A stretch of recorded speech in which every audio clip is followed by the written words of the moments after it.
एक प्रार्थना अभी हमें और करनी है। मैंने आपको एक चीज बताई थी 2023 के मिड से, मैं आपको बताता आ रहा था। एक प्रार्थना हमें करनी है अभी फ्यूचर में, और इसको टाइम लगेगा। परमेश्वर ऐसे प्रचारकों को उठाने वाला है। सुनो मेरी बात, मैं ये क्यों कह रहा हूं? प्रचारक तो उठते रहेंगे, ये कोई प्रोफेसी नहीं है, लेकिन इसमें प्रोफेटिक वर्ड क्या है? आने वाले समय में परमेश्वर ऐसे लोगों को उठाएगा जो अपने ट्रेडिशनल वे में प्रचार करेंगे। अगर कोई महाराष्ट्र से है तो जो पास्टर उठेगा उसकी वेशभूषा मराठी होगी, उसकी भाषा मराठी होगी। अगर कोई यूपी से है तो वो उस तरह की वेशभूषा में प्रीच करेगा। अगर कोई पंजाब से है वो उस तरह के। सुनो मेरी बात, इसकी गूंज कम करना। मैं आपको ये क्यों बता रहा हूं? आने वाले समयों में जब परमेश्वर एक ऐसी जनरेशन्स को खड़ा करने वाला है जिनके द्वारा परमेश्वर बहुत भारी गिनती में लोगों को बचाएगा, नशों से छुड़ाएगा, बीमारों से आजाद करेगा। लेकिन परमेश्वर ने मुझे बताया कि जब वो लोग उठेंगे और जब वो लोग काम करना शुरू करेंगे, उनका बहुत विरोध होगा, और वो विरोध क्रिश्चियन लोगों की ओर से होगा। तो परमेश्वर ने कहा तुझे पहले से ही 10 साल पहले, क्योंकि 5 साल के बाद ये स्टार्ट हो जाएगा और 10 साल तक आते आते ये कंप्लीट होगा, तो आपको ये मालूम होगा, ये प्रोफेटिक वर्ड चलाया जाएगा क्रिश्चियन लोगों के सामने कि ये परमेश्वर ने पहले से बोल दिया था कि इन लोगों का विरोध मत करना, क्योंकि मैंने इन्हें खड़ा किया है। तो जब आने वाले 10 साल में आप उन लोगों को, एक नई जनरेशन को, एक नई तरह की चीजों को आप सुनेंगे जो पहले कभी नहीं सुना। जब ये चर्च शुरू हुई तो पहले कभी ऐसा नहीं देखा गया था कि टेंट लगते हों, हजारों लाखों के गिनती में लोग आ रहे हों, स्क्रीन्स पे लोग बैठे हैं। और ये पहले कभी नहीं हुआ था। जब मैंने दर्शन देखा था, पहाड़ों में प्रार्थना करने के लिए गया, तो परमेश्वर ने मुझे दिखाया था कि ऐसा होगा। तो इस चर्च का पहले क्रिटिसिज्म हुआ, बहुत लोगों ने विरोध किया, पास्टर्स ने, विश्वासियों ने, लेकिन बाद में उन्हीं लोगों ने जब देख लिया कि ये परमेश्वर की ओर से है, शैतान की तरफ से नहीं है, तो उन्होंने भी फॉलो किया सेम पैटर्न, और वो भी कामयाब हुए। तो फ्यूचर में परमेश्वर आपको दिखाएगा, जब ये लोग खड़े होंगे तो परमेश्वर आपको पहले से बता रहा है कि इनका विरोध मत करना, क्योंकि ये आपके पतन का और आपके ऊपर कर्ज का कारण बन जाएगा। क्योंकि परमेश्वर एक ऐसी जनरेशन को उठा रहा है जिस तरह की प्रीचिंग इंडिया ने, इतिहास ने पहले कभी नहीं देखी है। अब आने वाले सालों में इंडिया देखेगा, और आप लोग देखेंगे, और मैं भी देखूंगा। तो हमें पहले से मालूम होगा कि इस तरह के प्रचारकों को, इस तरह की नई चीजों को, क्योंकि परमेश्वर जो करता है पहले कभी नहीं हुआ होता। जब मूसा ने 2 भाग किया समुद्र को, तो पहले कभी नहीं हुआ था। जब पौलुस अपने रुमाल से अपने देह को छुआ के दुष्ट आत्मा पे लगाता था, वो दुष्ट आत्मा निकल जाती थी, तो बहुत से लोग उसका विरोध करते होंगे कि यीशु मसीह के नाम का इस्तेमाल क्यों नहीं करता, ये क्या नया रुमाल लगाया है। क्योंकि पहले ऐसा कभी नहीं हुआ था। जब ये सेवकाई शुरू हुई तो पहले ऐसा कभी नहीं हुआ था। गुरदासपुर की चर्च जब शुरू की थी तो एक बिल्डिंग ली थी जिसमें 3 फ्लोर थे। हमने सोचा था 1 फ्लोर भरेगा, अगले साल दूसरा भरेगा, होली होली तीसरा भरेगा। दूसरे दिन, दूसरे संडे वो 6 फ्लोर, यानी 3 फ्लोर और 3 उसके ओवरफ्लो भर चुके थे। ओवरफ्लो नीचे आ चुका था 2 संडे में। 4 एकड़ वहां जगह लेनी पड़ी। वहां कंस्ट्रक्शन भी चल रही है, धीरे धीरे चलती है। जिस तरह से फंड आता है, कभी रुक जाती है, कभी चल पड़ती है। लेकिन लोग इतने बड़े कि 2-4 दिन पहले मैंने 10 एकड़ वहां पे खरीदे हैं। अभी 14 एकड़ में चर्च लग रही है। अभी आप इमेजिन कर सकते हैं, 14 एकड़ में लोग स्क्रीन के सामने बैठे हैं, जहां पास्टर्स को मुश्किल हो रहा है लोगों को कंट्रोल करना, चाहे वो सेम छत के नीचे बैठे हैं, और यहां पर आप ग्रेस देखो कि 14 एकड़ में हजारों लाखों लोग और हर ब्रांच में बैठे हैं और आराम से बैठकर सुन रहे हैं। आपको क्या लगता है किसकी ओर से है? क्योंकि परमेश्वर जब करता है कुछ, वो ऐसा करता है जो पहले कभी नहीं हुआ होता। अगर आप रियल कॉल्ड हैं परमेश्वर में, आपकी बुलाहट है, आपको परमेश्वर ने खुद कॉल किया है, आपकी लाइफ से कुछ ऐसी चीजें होंगी जिनको क्रिटिसिज्म मिलेगा, जिनकी खिलाफत भी होगी, लेकिन याद रखना एंड में हम ही जीतेंगे, आप ही जीतेंगे और परमेश्वर ही जीतेगा। Hallelujah, hallelujah. आपने थर्सडे की मीटिंग देखी कि नहीं देखी? जिन्होंने नहीं देखी वो दोबारा से देखें। जब मैंने वीडियो दिखाया था थर्सडे कि मैंने क्या बोला था 2023 में, 23 में, 24 में, 24 के बीच, 24 के एंड, 31 नाइट, अर्ली 2025 में, और वो सब फरवरी में पूरा हो रहा है। लाखों करोड़ों रुपए लोगों के डूबे, निवेशक भाग रहे हैं, इकोनॉमी डिप्रेस हो रही है, ऑप्रेस हो रही है, जो पहले आपको बता दिया गया था। और तब बताया था जब ये पीक पर चल रहा था। हर दूसरी इंस्टाग्राम रील स्टॉक्स के ऊपर आ रही थी, इसमें इन्वेस्ट करो। हर तीसरी फेसबुक पे, इंस्टाग्राम पे यही चल रहा था, जबरदस्त चल रहा है, जबरदस्त चल रहा है। मैंने कहा था नहीं, अभी ऑपरेशन आएगा, डिप्रेशन आएगा और या आप रोक नहीं पाएंगे। मैंने ये भी कहा था आपकी प्रेयर्स इन्हें रोक नहीं पाएंगी, पर अगर आप प्रेयर करेंगे आप बचे रहेंगे खुद।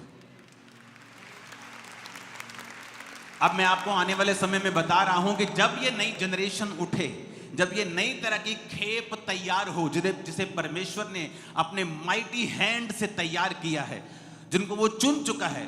हो सकता है आप में से बहुत से लोग हों, आप नहीं जानते हों, लेकिन मैं आपको बता रहा हूं, जब परमेश्वर उन माइटी हथियारों को, जिन्हें वो गर्भ में से चुन चुका है और जिन्हें में ठहरा चुका है, और जब टाइम होगा, जिस तरह बाइबल कहती है जब समय हुआ, तो उसने अपने बेटे प्रभु यीशु मसीह को बुला लिया सेवकाई के लिए। और जब समय होगा, इस जनरेशन को परमेश्वर बुलाएगा, तो ये माइटी जनरेशन एक हथियार बन के परमेश्वर में इस्तेमाल होगी और लाखों करोड़ों रूहें बचाई जाएंगी यीशु मसीह के नाम।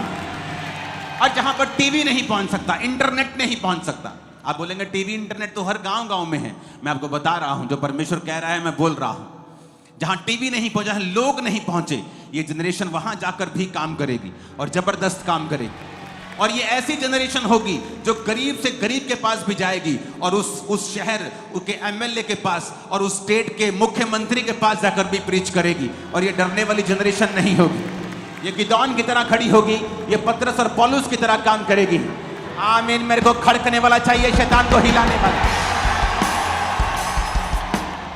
और परमेश्वर ने मुझे बताया कि मेरे लोगों को पहले से बताना है कि इन लोगों का विरोध मत करना, क्योंकि आज बहुत से इंटरनेट पे धर्मी बने हुए लोग हैं, तो इन लोगों का विरोध मत करना। और मैं आपको बताता हूं कि विरोध किसी को गिरा नहीं सकता, उसका अपना चरित्र, अपना बुरा चरित्र लोगों को गिराता है। विरोध कभी किसी को गिरा नहीं सकता। जितना विरोध इस चर्च ने देखा, किसी ने नहीं देखा यहां, लेकिन ये खड़ी है और स्ट्रांग होकर, क्योंकि विरोध आपको नहीं गिराता, आपका बुरा चरित्र, आपके बुरे कर्म जो हैं वो आपको गिराते हैं। तो आने वाले समय में तैयार हो जाइए और प्रार्थनाएं कीजिए। क्रिटिसिज्म वाला दिमाग हटा लीजिए कि हमने पहले ऐसा कभी नहीं देखा। बाइबल में तो ऐसा नहीं लिखा। बाइबल में कहां प्रभु यीशु मसीह ने रुमाल भेजा था लोगों को चंगा करने के लिए? लेकिन बाइबल कहती पौलुस के देह से रुमाल छुआकर जब दुष्ट आत्माओं पर लगाए जाते थे, दुष्ट आत्माएं निकल जाती थी, रोगी चंगे हो जाते थे। कहां मूसा से पहले बाइबल में समुद्र दो भाग हुआ था? कभी नहीं।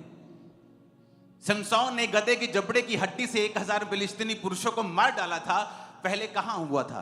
कभी नहीं, कहीं नहीं हुआ था। यरदन को एलिया ने दो भाग कर दिया, पहले कहां हुआ था? नहीं हुआ था। क्योंकि जब परमेश्वर अपने लोगों को बुलाता है तो उन्हें ऐसे वरदान और गिफ्ट्स और ऐसे टैलेंट्स और स्किल्स देता है जो पहले कभी नहीं देखे जाते। और मैं आपको बता रहा हूं, आप जो प्रार्थनाएं कर रहे हैं, आप जो बो रहे हैं, आप जो प्रेयर्स कर रहे हैं, आप जो फास्टिंग कर रहे हैं, आप जो इस दर्शन में सम्मिलित हैं, कुछ सामने से फाइट कर रहे हैं, कुछ पीछे से फाइट कर रहे हैं, आप सबके लिए परमेश्वर ने एक बड़ा प्रतिफल ठहरा है, बहुत बड़ा प्रतिफल ठहराया है आप लोगों के लिए। मैं आपको बता रहा हूं, आपकी फैमिली ब्लेस होगी, आपका हस्बैंड, आपकी वाइफ, आपके बच्चे, आपका बिजनेस, जो कुछ भी आपके साथ जुड़ा हुआ है वो सब कुछ आशीषित है यीशु मसीह के नाम में। आपने जो परमेश्वर के लिए फाइट किया है, मैं आपको बता रहा हूं, आपका प्रतिफल बड़ा है और आप उसे देखेंगे इसी पृथ्वी के ऊपर। आप देखेंगे बदलते हुए समय को, आने वाले समय में जो आज बहुत ऊपर है और शैतान के जगह के ऊपर, उसे गिरता हुआ भी आप देखेंगे आने वाले समय में। चर्च की प्रार्थनाओं के द्वारा सब कुछ हो सकता है। अलर्ट रहें, अपने पास्टर्स के लिए प्रार्थना करें, अपनी सेवकाई के लिए प्रार्थना करें, अपने लिए प्रार्थना करें। जितनी पहले कभी नहीं की उतनी प्रार्थना करें, जितना वचन पहले कभी नहीं पढ़ा उतना पढ़ें, क्योंकि आने वाले समय में अगर शैतान बड़ी चीजें, बड़े डंडे लेके खड़ा है, तो परमेश्वर बड़ी आशीषें लेके भी आपके सामने खड़ा है।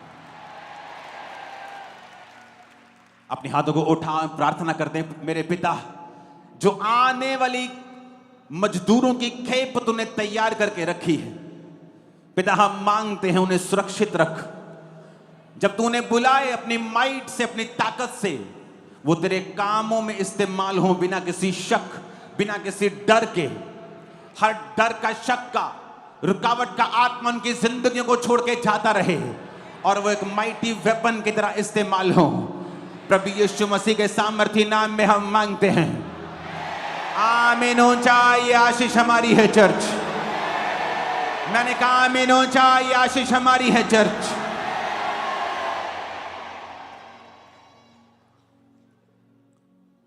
दो तरह के लोग होते हैं, एक तो फ्लो के साथ चलने वाले, हवा इधर की है तो इधर चल पड़े, उधर की है तो उधर चल पड़े। विरोध हो रहा है तो कुछ दिन रुक जाते हैं, चर्च नहीं जाते, जब ठीक ठाक माहौल हो गया तो फिर चर्च में निकल पड़ते हैं। तो परमेश्वर का आत्मा बता रहा था कि जो विरोध आप देख रहे हो स्टेट्स में अलग अलग, जिन स्टेट्स में आप विरोध देख रहे हो उन स्टेट्स में सबसे अधिक प्रभु का काम भी आप देखोगे। और परमेश्वर चुन चुका है लोगों को और परमेश्वर जाहिर कर रहा है उनको, और बहुत से लोग नए खड़े होंगे, बड़ी बड़ी मिनिस्ट्रीज को वो चलाएंगे, बहुत से लोग खड़े होंगे और माइटी वेपन की तरह इस्तेमाल होंगे और परमेश्वर के लिए प्यासे होंगे वो। मैं आपको बता रहा हूं, और कोई दुनिया की ताकत इसे रोक नहीं सकती।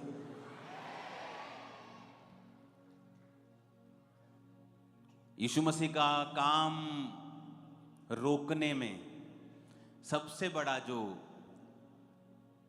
रोल है वो धर्म का है, क्रिश्चियन धर्म। सदूकी और फरीसी, ए तुम ऐसा नहीं कर सकते, ए तुम ऐसा नहीं कर सकते, बाइबल में ये कहां लिखा है? इसलिए मैं कहता हूं यीशु मसीह धर्म बनाने नहीं आए, धर्म बदलने नहीं आए। धर्म तो रुकावट पैदा करता रहा है जीसस क्राइस्ट के रास्ते में। उसको पकड़वाने वाले भी वही थे जो धर्म के अगुए थे, सदूकी और फरीसी और महायाजक और याजक। इसलिए परमेश्वर का आत्मा अपने लोगों को बता रहा है पहले ही कि जब ये नई खेप तैयार होगी मजदूरों की, जब ये नए हथियार, परमेश्वर के माइटी वेपन तैयार होंगे, माइटी हथियार जब परमेश्वर खड़ा करेगा इनको, तो किसी को बताने की जरूरत नहीं पड़ेगी। उनके काम बताएंगे वो परमेश्वर की ओर से हैं, और जो लोग उनका विरोध नहीं करेंगे वो बरकत को पाएंगे। आमीन। अपने घुटनों के बाहर आके, अपने हाथों को उठा के जीसस को बोलो, जीसस मैं आपके वचन को सुनने के लिए तैयार हूं और मैं अपने कान आपके वचनों की ओर लगाता हूं।